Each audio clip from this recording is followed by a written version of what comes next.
Magandang buhay sa lahat, Liza Soberano, sa pagbahagi niya ng new update, sa kanyang personal account, ay di pa din nagpapahuli, ang Hill siblings, sa kanilang suporta, sa dalaga.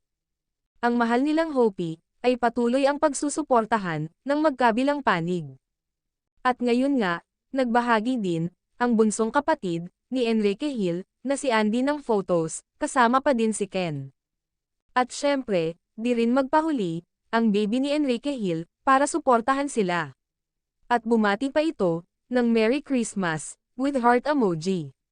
Kahit alam naman natin, na nagkakausap ang dalawa, sa FaceTime. At ang isang malapit, kina Enrique Hill, at Liza Soberano, na kung saan, sa kasagsagan, ng breakup issue, na nilabas ni OJ, sa Liz Ken, ay isa siya sa nagpatunay, na going strong, ang Liz Ken.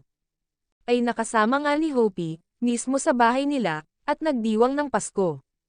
At kasama nito, ang kanyang anak, na inaanak din, nina Hopi, at Ken.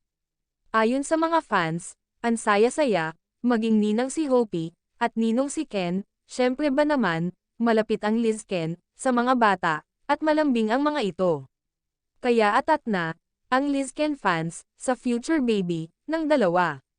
Tiyak na mapagmahal, na daddy si Ken, at maalaga, na mommy si Hopi.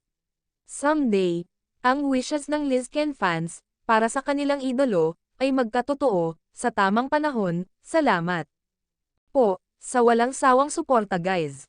God bless us all.